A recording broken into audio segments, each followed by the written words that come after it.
All right, guys, today we're looking at unity, variety, and balance. And these often go together really well. Especially unity and variety. You usually don't have one without the other.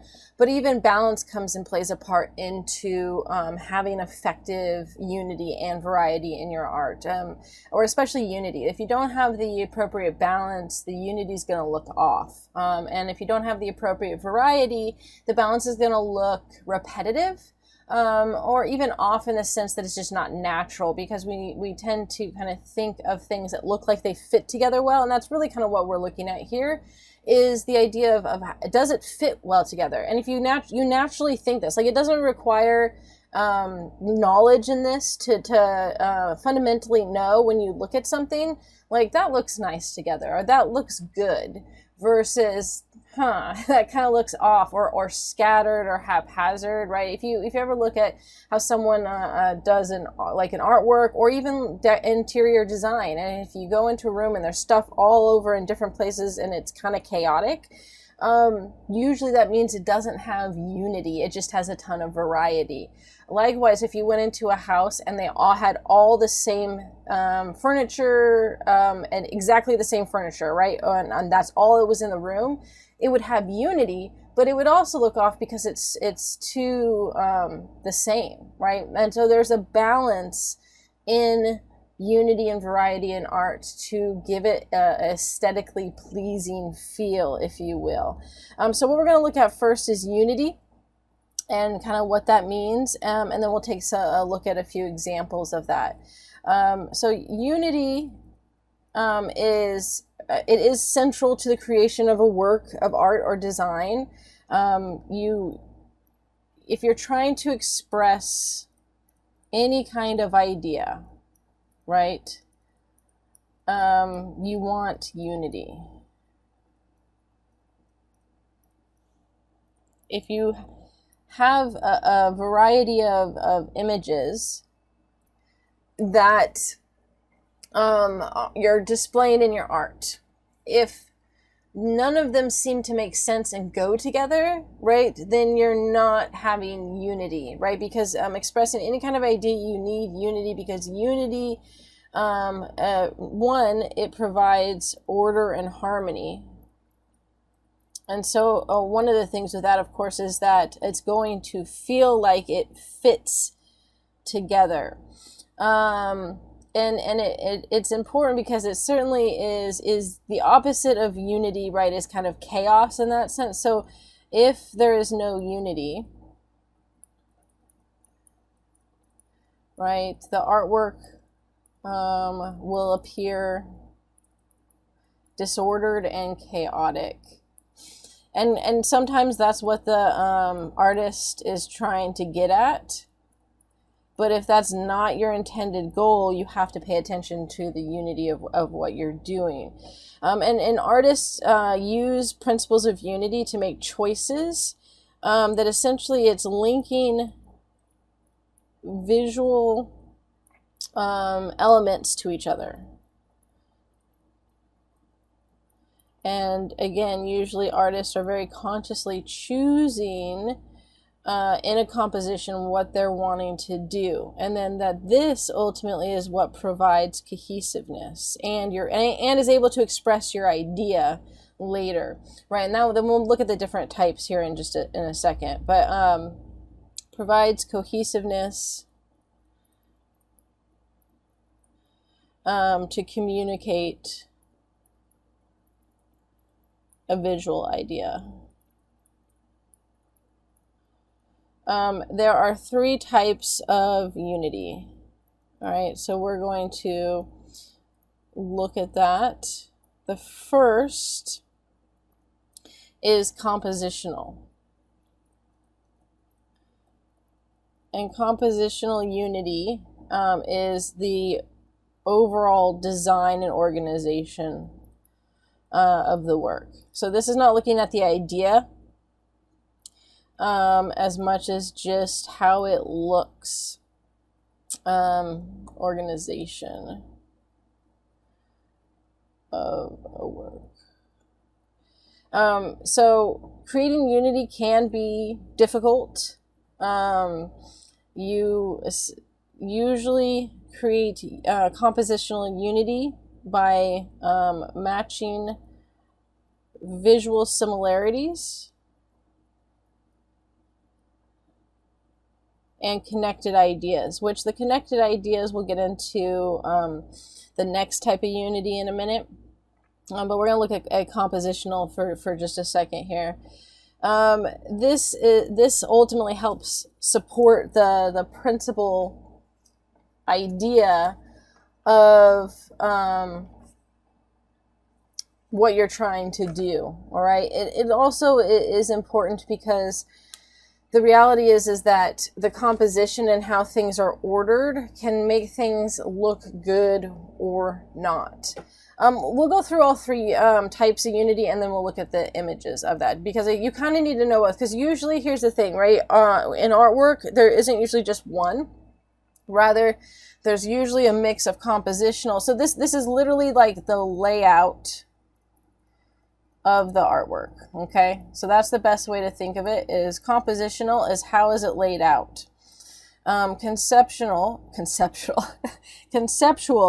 unity is the second one. And again, compositional, I was trying to say both of the compositional and conceptual together here. Compositional is the basic layout. Conceptual is specifically the ideas represented by the artwork. And specifically the items in the artwork, right? So that's the easy way to think of it, is layout, the ideas you're trying to express, and then we'll add the third one there in a minute. It's a way to be able to connect various objects or items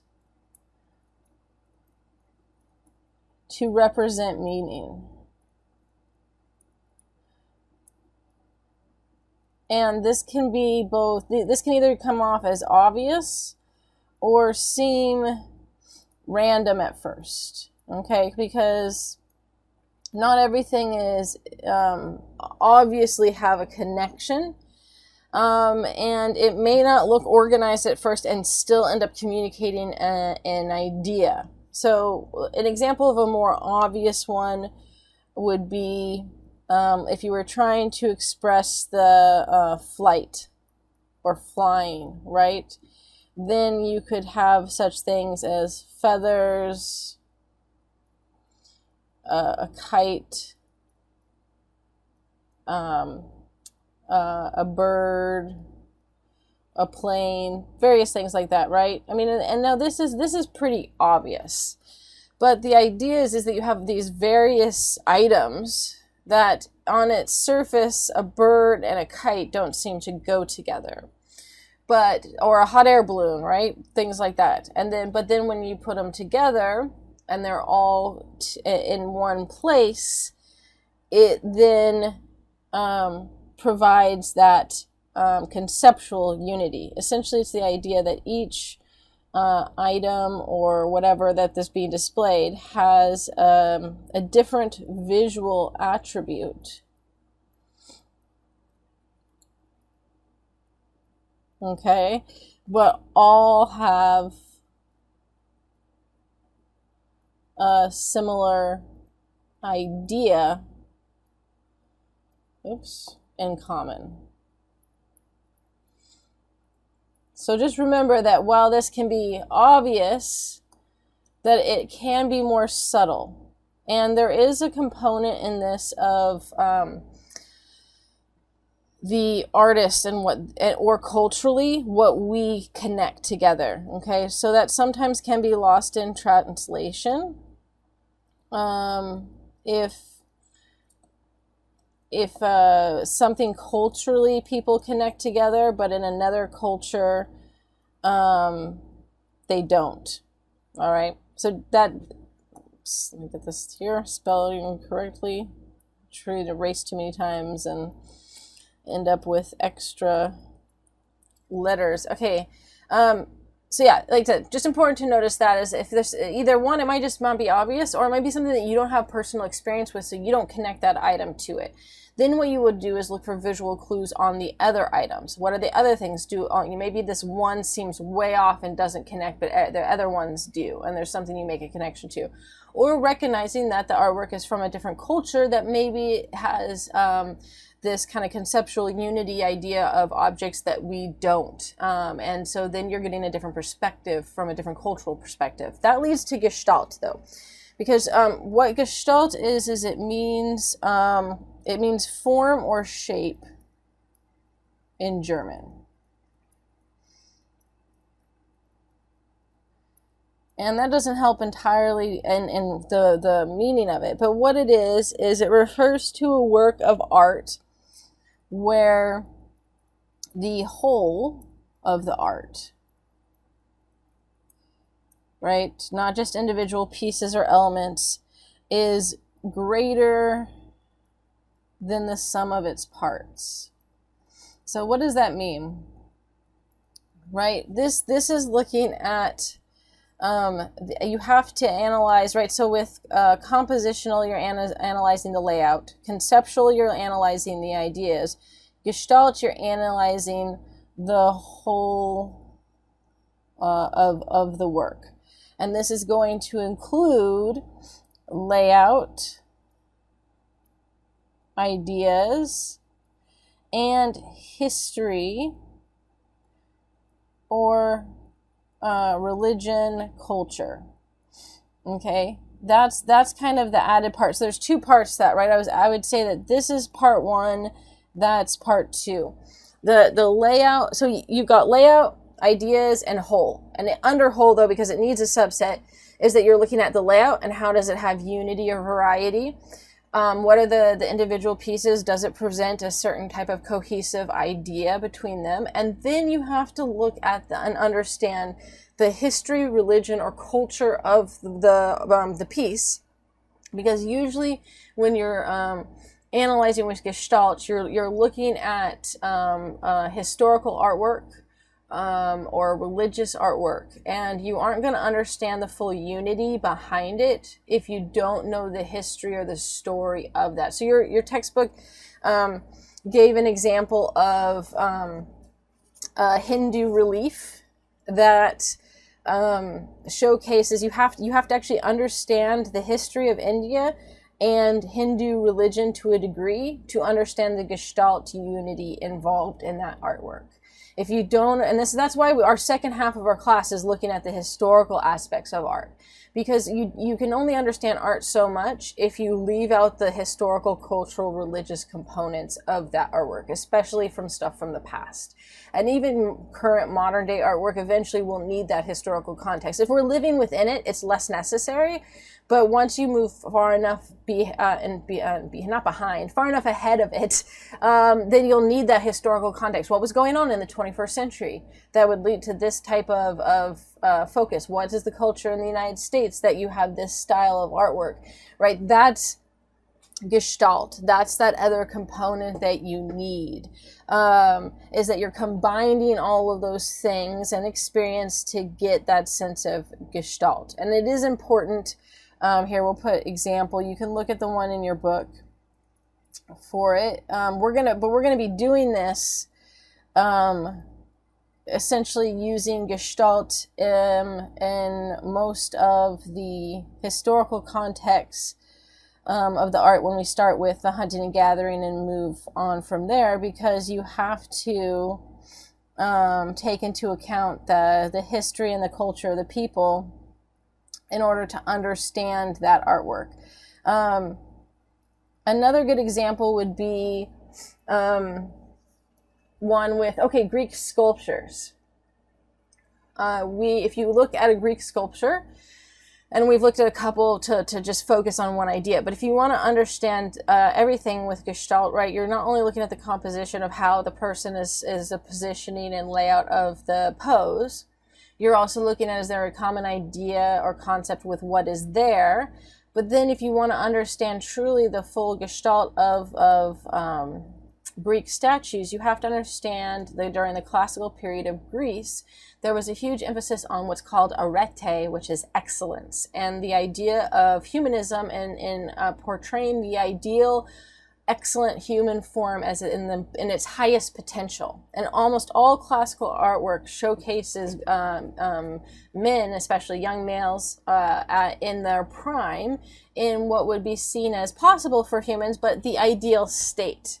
And that it was a very optimistic view of humanity and potential. And that had to do with, of course, the historical aspect of classical Greece when they were at the height of power, the height of artistic and philosophical debate, all played a part in that desire to create that style. But right, if you don't understand that part, you don't understand the full of Greek sculptures. You only can look at it from well, it has symmetry, or it has unity, or it has this, but you're missing some of the other meaning behind it. Gestalt helps with the meaning of that, right? So all of these things, I guess we could put a third here, learning to the meaning, again, it goes back to the whole meaning, right?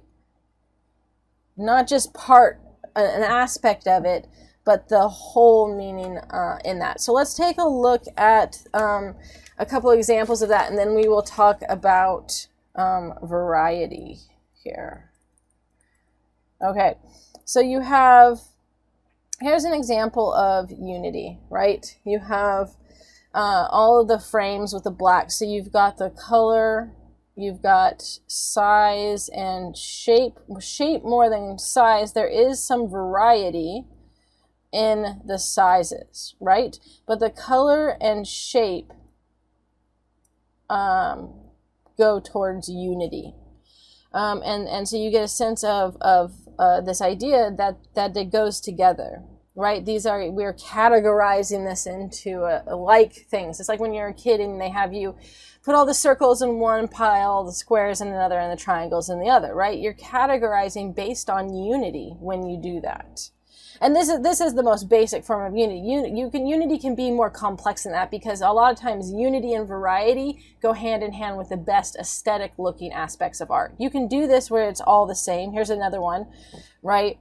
Of the unity. Well, they're all rocks. They all look the same, mostly have the same color and shape, but there is also variety because of size and some color in that process. So here, even when we're trying to pick examples of unity, it's hard to show just unity, because unity would be true unity would be the idea of the same exact thing, no difference. But that doesn't necessarily create aesthetically appealing art. It's true unity, but it's not what usually is the best type of art. The best type of art is unity and variety, which gets us into this. So let me just talk about variety, and then we will come and look at that diagram that was in your book that kind of does that. So as I mentioned, the best type of art combines unity and variety. Okay, so variety then is a collection of ideas, elements, and materials, right, that are put together in one design. The easier form of this is difference, right? If you're not looking for the technical definition, it's having difference in things, right? Unity, if you're comparing the two, is about repetition. Oops, that looked weird there. So unity is about repetition.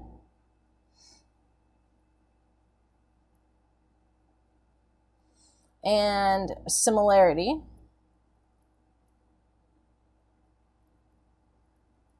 Right, variety is about uniqueness and diversity. in their true forms. The reality is, right, that most of the time you mix the two together. By having variety, it intensifies the impact of the artwork. Okay? And a visually good composition it is unlikely to have just one value, like one shape, one size, one color. You see that even in the ones where we tried to show unity of the same thing, right, that there's variety aspects in it. If you just don't have any variety, you know, technically that could be pure unity, but it's lacking variety. Variety is essential to unify, essentially. Is you really need variety for a strong unification. And you know, like I said, it can be unifying. People tend to, with the name, with the definition of variety of difference, then it seems like the opposite of unifying. But it really does, because it creates visual harmony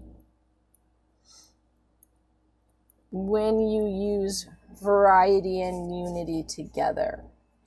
And when you combine those two, then it works to create something that looks like it's supposed to be. So let's take a look, all right?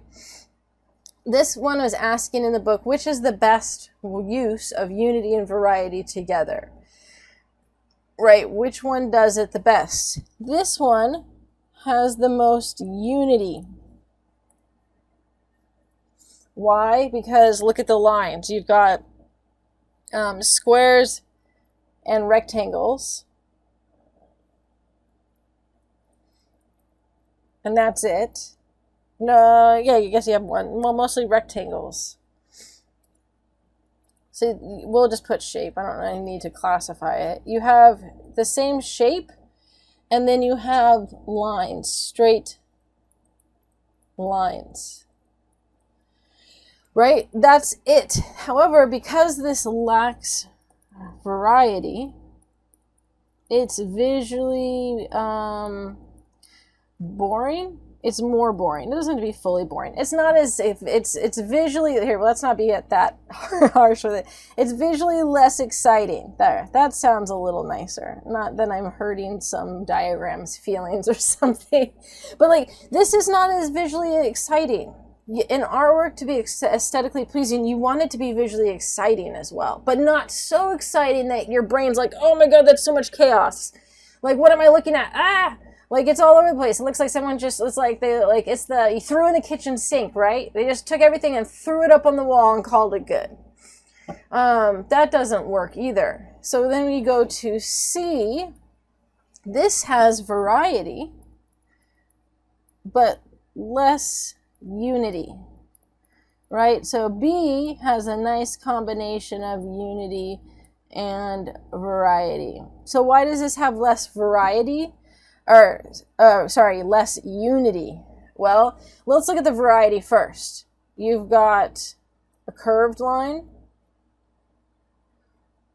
You've got straight lines. You've got multiple shapes. And then also the position. This is the compositional unity too. And we could put position here. The position does create good unity because look at the spacing of things, right? If all of this artwork, if you had one here that was all of them like that,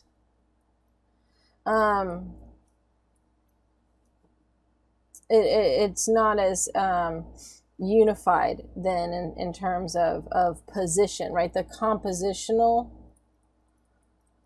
aspect is this. How do you lay out what you're doing? This is nicely spread out. The position or layout is appealing, but again, there's no variety. Here, the position and layout is a little bit more, you're trying to find like the texture. Okay, triangle, rectangle, rectangle, oval, oval, oval, oval, triangle. The position is more disorganized. I'm going to run out of space to try to write that right there. Right? You have a sense of it's not organized. Because there's, and that goes to the unity though. There's variety, there's definitely variety. They've got multiple shapes. You've got multiple lines. But that you don't have an organizational sense of that it all goes together. For B then, this is the good example of both unity and variety and a balance of unity and variety. You have the straight lines. You have straight and curved lines. Right? You have shapes, and the position is more unified. Right? So that we have this sense of only two shapes rather than three. Right? And they are nicely laid out, following in some sense the division from the lines. And each one has circle, rectangle, circle, rectangle, circle, rectangle, or oval or whatever, right? But that you have this unified sense. So hopefully that makes sense. And you see that when you're looking at it and going, okay, that makes sense. Now you may visually like a different one, and that's perfectly fine. You may be more have a tendency towards one that's more unified or one that's more chaotic. But when we're looking at what generally produces the best aesthetic, it's a combination of unity and variety, like B. Okay? So, and here's another one of variety. It's, right, difference. That's all that one is explaining. Here's an example of variety in art, though, that also has unity. And again, we can't get out of variety without unity. I guess you could here. This has no unity. Other than, I know, even then it does. It still has shapes. They're shapes. But it's a very small unity. Okay? So you've got that they're all shapes. But outside of that, it's kind of just random. But otherwise, random. And here we have variety, but you also are going to have unity. The unity is that you have a floral design, right? And the compositional is nice, right? It's ordered, and then you have a border around it. That's the compositional unity. So then let's look at the conceptual, right? What's the conceptual? Well, floral is one. You also could have the colors, which then, you know, what is it portraying as an idea outside of floral? Actually, colors is more going to be compositional, right? The floral is the main conceptual unity here. Nature could also be, right? Potentially a season, because of floral as well. And then the gestalt would be looking at understanding, like, when was this made? How does the compositional and conceptual go together? Is this have a historical context or belief of what the idea it was portraying to say? Now, not everything has to have a gestalt unity to it. It could just be a pretty design, and that's fine, right? The gestalt you're going to definitely see, though, like I said, with like historical artwork that was created for rulers, for religion, because they're creating that artwork for a purpose. This quilt may have just been created because they thought it looked nice. So there's not going to have that same gestalt unity of the historical context to it or the meaning, other than looking at the compositional and conceptual. So variety, that's the unity, right? Like I said, you can't get out of these two going together. Variety, where's the variety? Well, look, they're all different in each row. Even in that, so there's similarities. They have these wreaths, but they're all different floral arrangements.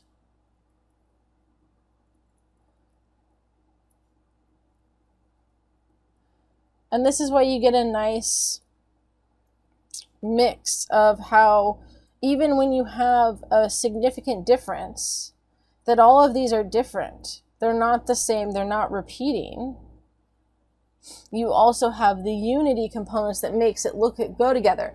Imagine if you just had a quilt where like you were just like blah, and you just randomly drew random crap all over, and you had some here and then you had some there and then you did some right there and then maybe right there, and none of it connected in any way. None of it had any unifying factors. Because people would look at it and be like, okay. Right? If you want something to look aesthetically pleasing, you need unity and variety. Here's an example of here's variety. One more, and then we have the interior design. Same thing, look, so the unity is the shape. And colors. And general design. But the variety is also the design and colors. This one's clever. I like this one because in the sense of that the unity and the variety are the same thing. You have different background colors that creates a variety. They have different circle colors, and yet they all have a background color and they all have that basic shape. They're all slightly different in shape as well, right? So this one is a great example of how you can have unity and variety be the exact same thing. That what makes it unified also is what the variety is in the process. So the next one is interior design. And just interior designers have to have an understanding of compositional and conceptual unity. If they don't, the houses don't look good on the inside. Right, so what you should look at this is what stands out. What are things that you notice? You've got the curves here, you've got the curve. So this is a good balance of curve to curve. You have a straight line here that then breaks up these two rooms, which again, this was going to bring in that balance component as well. And it's hard to make these three separate items because they play off of each other. So let's look at this is like just the lines that they did, right? So think of it, the other one we just looked at with that diagram, A, B, and C, right? You've got curved and straight lines. You also have the position or layout is not all skewed into one corner. It's got nice, look at this, balance. A lot of times in our work, you break it up into three spots like that, right? Whether it's this way or that way. And that you have kind of equal amount of stuff in each category or in each number, right? So the position and layout is good. This being able to divide the work and to do this, just even in half, will help us with the balance next as well. You also have a variety of shapes that play a role into it as well, right? You have linear patterns and curved lines. There's repetitiveness in the lines, in the curves, right? You have the repetitiveness of certain shapes.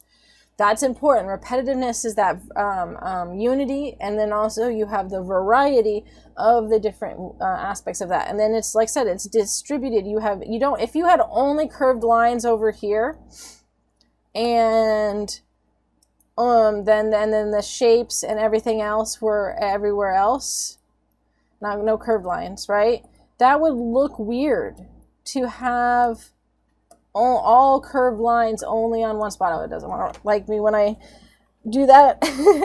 So it creates a composition that's harmonious without being boring. And it's interesting to look at and is pleasing to the eye. Where we look at this and go, yeah, that looks like that works. And then everyone has to like that style, but it has a sense of variety and unity that works well in that compositional sense of it. Okay, and the balance. So that gets us to the next aspect, which is balance.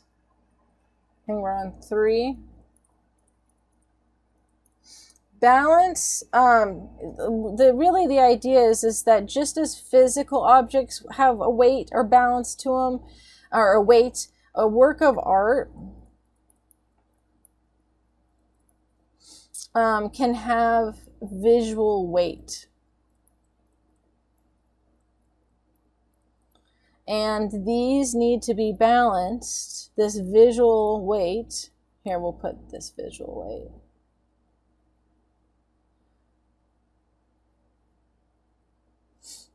Needs to be balanced to achieve a sense of a system of what? Visual equilibrium.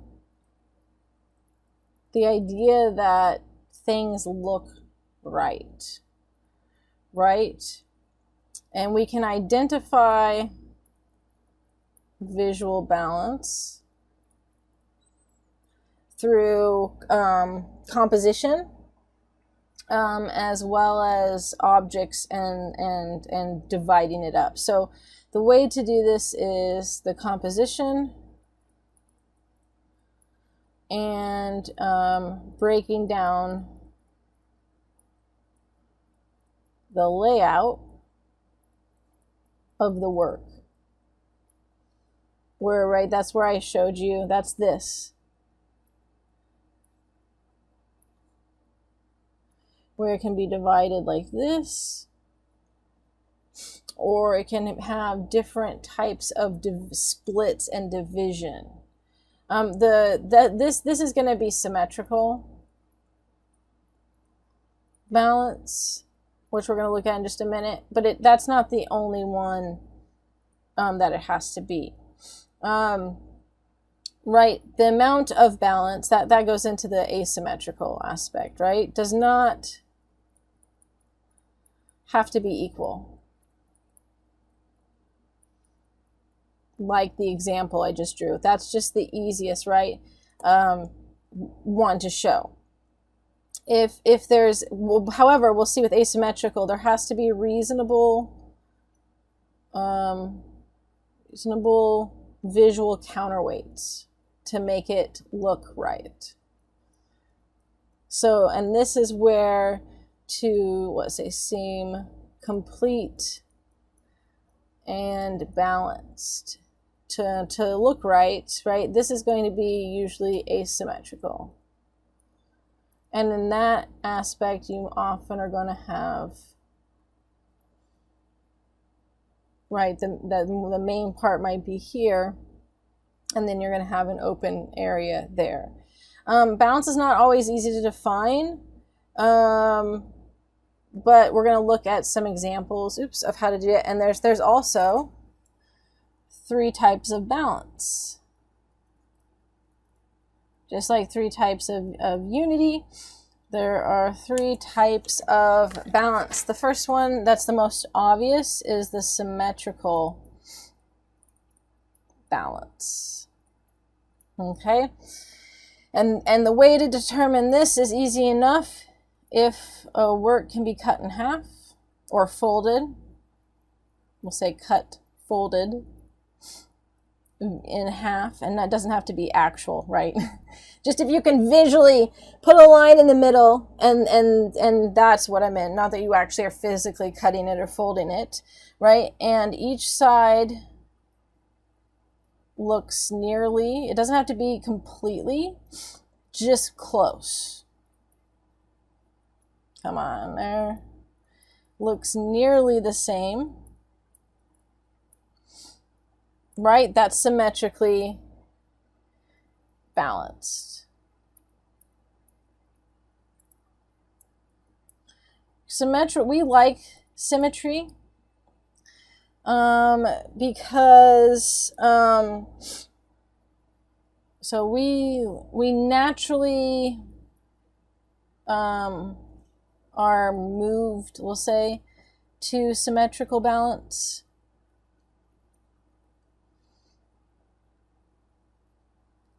Because it is in nature, in natural surroundings and part of our physical body. We see it all the time. And because we see it all the time, and symmetry looks like it's correct. It's the way it's supposed to be in nature and people and animals, right? We're supposed to look mostly symmetrical, not 100%, that would look off, but mostly symmetrical. That our faces are mostly symmetrical. The most attractive faces are the more symmetrical they are. So they've done studies on this, and then that the people who have the most symmetrical faces are always then deemed the most attractive in these studies. But the thing about butterflies, I gave you that kind of balance sheet where it gave little drawings of symmetrical, asymmetrical, and radial. They show examples of flowers, butterflies, and a person's face, right? Because symmetry is all around us in these ways, in animals, in geometric shapes, in the human body. And so it looks appealing and it looks correct to us in that sense. Symmetry, if we're looking at symmetrical balance, there are some aspects of, we'll say, themes or ideas. And we're going to look at this for each one.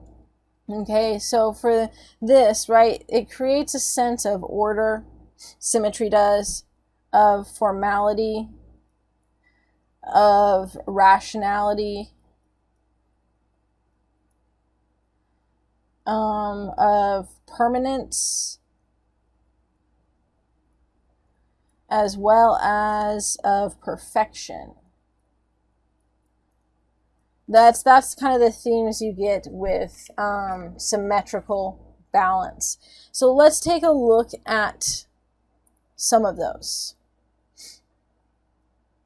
All right, here's one, right? So what this is, specifically Chinese art likes symmetry. So here you have this vase bowl, and if you cut it down straight into the middle, right, what you should see is that each half has the same design on it, right? That's symmetrical balance. And so symmetrical is super easy to determine. Most of the time is super easy to determine, right? Is all you have to do is draw a line, either like I'm doing now, or visually just kind of picturing the line and say, does it look like you have each side, right, is the same? Yes, symmetrical balance. In Chinese art especially, symmetry is prized.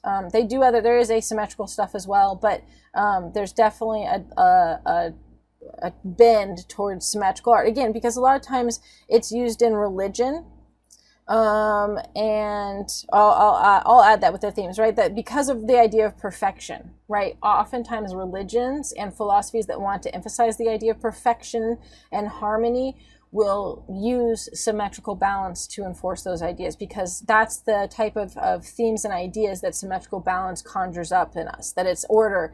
It's also good for, like I said, to create that sense of order and balance. We tend to naturally think symmetrical means balanced, even though we're going to see there's asymmetrical balance and there's radial balance as well. And then you have this one, and the same thing here. This one looks like, here's even more obvious, like he has the artist has them touching. This is totally like you could fold up the artwork, and you know those ink spots where like you put ink and then you fold it and then you open it back up and it creates a symmetrical ink blot? That's what it looks like here. That like he drew it on one half and then with ink, wet ink, and then folded it up on the other, and then when you opened it back up you had the exact same thing. So everything there mirrors, and this is exact symmetry, really. And that's not true entirely. I guess they do have slightly different coloring, probably from just the ink fading a little bit, but or here is this difference here. So it's not exact symmetry. You do have some difference in color, but they certainly mirrored that concept of exact symmetry in this art. All right, so that's symmetry. Oh, I have one more. I thought that was it. You can also have it in architecture. Architecture often likes to do it because, again, it creates a sense of order and perfection and strength. So you have the Taj Mahal. The Taj Mahal is interesting because the Taj Mahal has both symmetrical and radial balance. But again, if you're trying to create that sense of perfection and harmony, having symmetrical balance is important. So look, right? Either side of the architectural features have the same aspects, and the gardens have the same as well. Here's one more. Cut the building down. They even like give you these nice little lines in the water to divide it up, right? Split right in half. This is the Mughal garden that is part of the Taj Mahal area. But like I said, this idea of symmetry is very, very common in architecture. All right, the next is asymmetrical balance. It's going to let me go here. There we go. Okay. We're on B.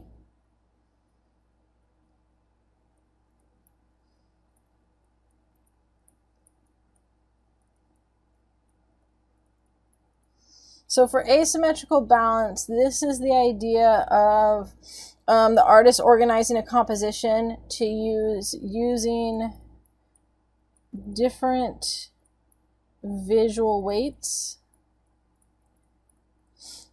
on each side of the composition.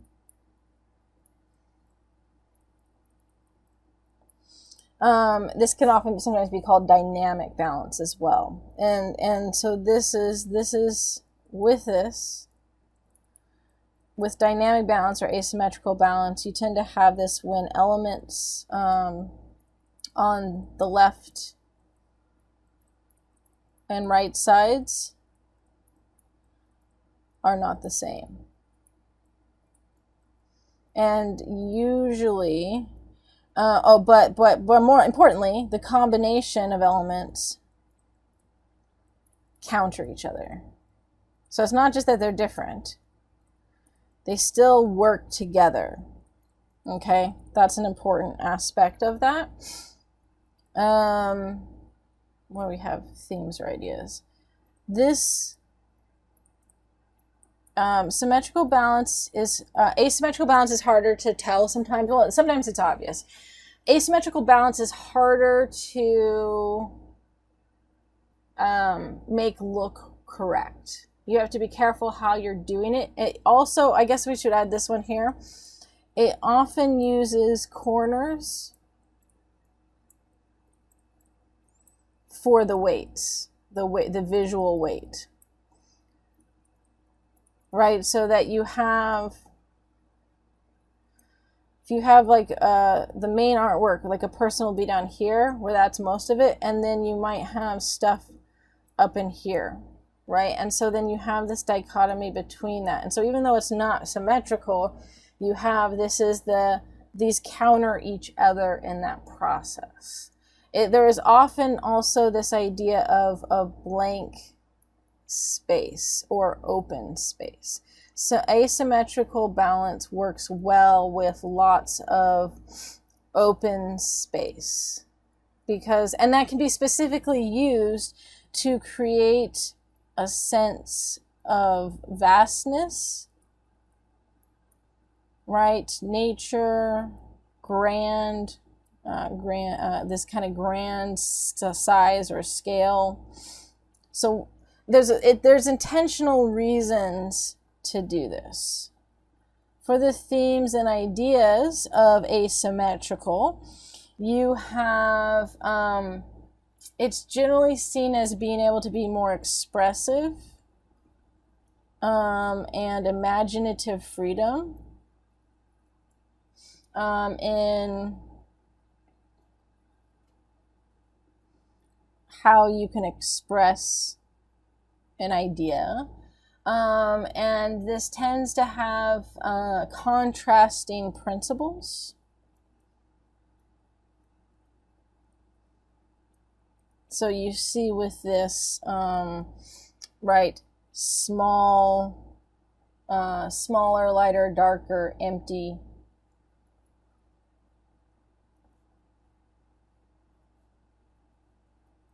As counter parts. And then, as I mentioned up there, right, nature, it can evoke a sense of large or grand in scale, and vast. Okay, so let's look at those, and then we will look at the last one, radial balance. For asymmetrical, here's one.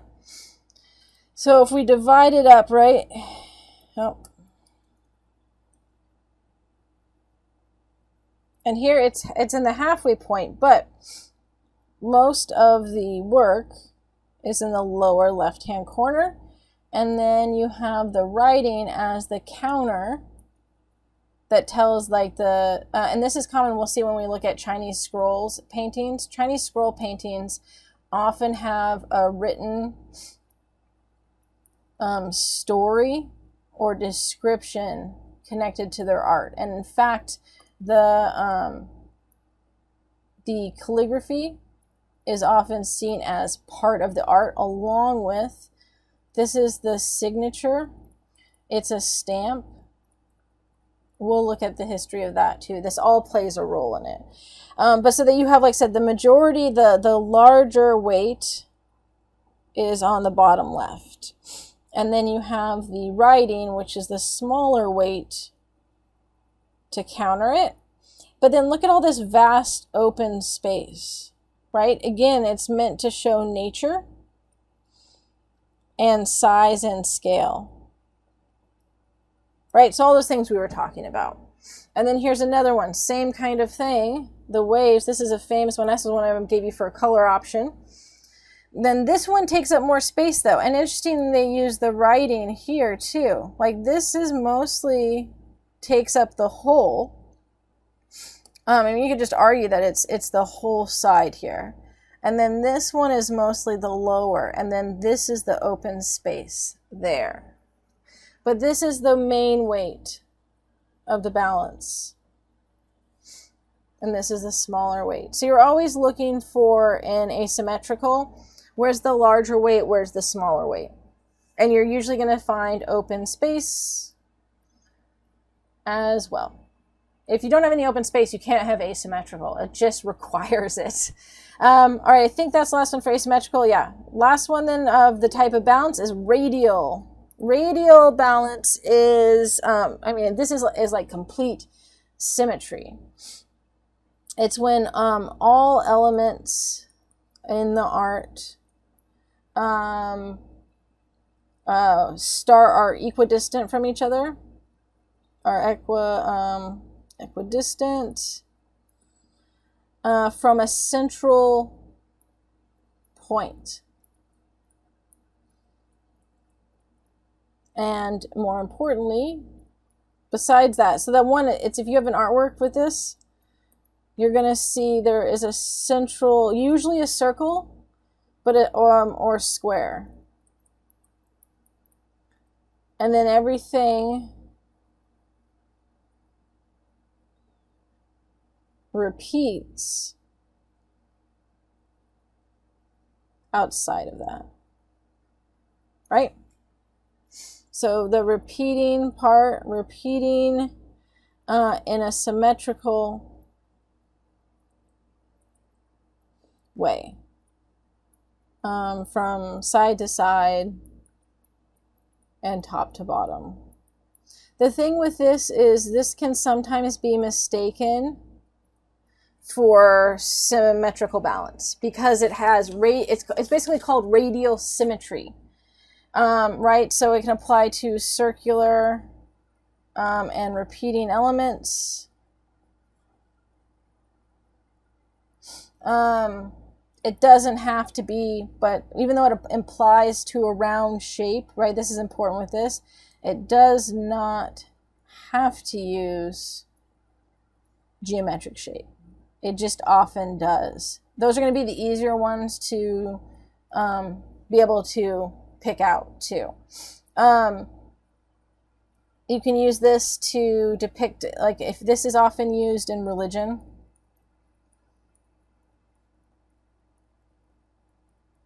and architecture.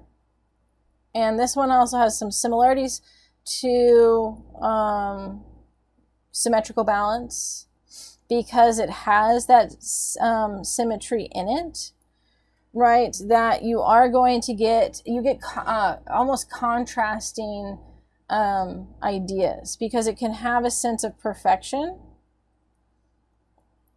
and order, or it can create a sense of chaos, like things are spiraling out of control, right? And disorder. Right, so it can appear, right? It can appear this way. And repetition, because it is repetitive. But it also really has a connection to consistency,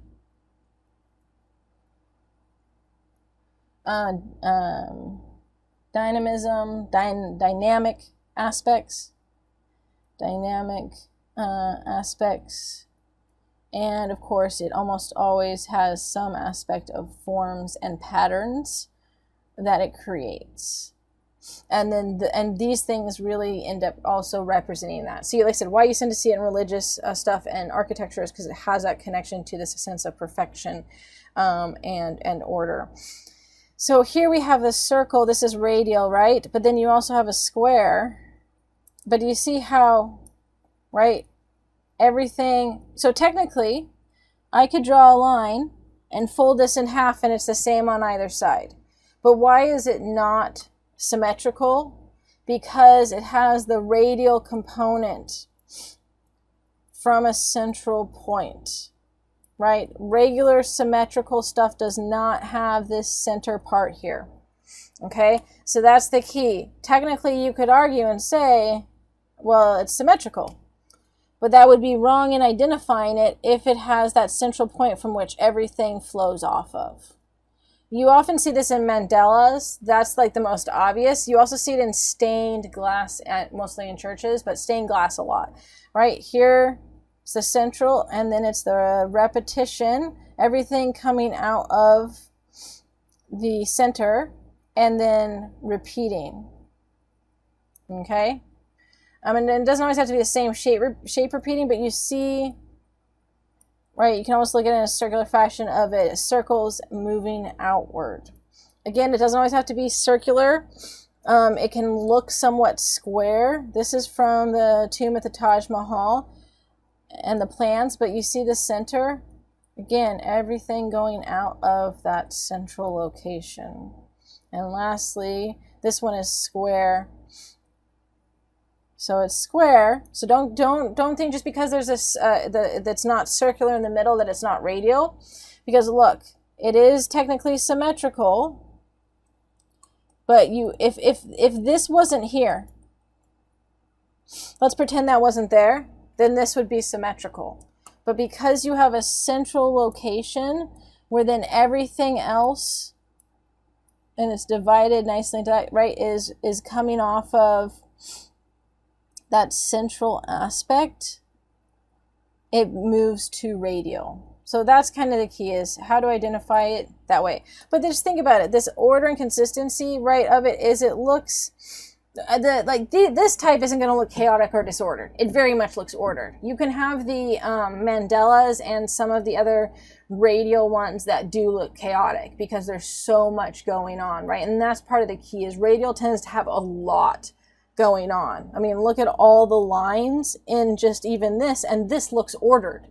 So you put it into where you have, or even this, it still looks ordered to a degree, but look at how much is going on. And so while you have a sense of order with the repetition, if you're just looking at the sheer amount of stuff going on, it can naturally make our brain think this looks chaotic and disordered.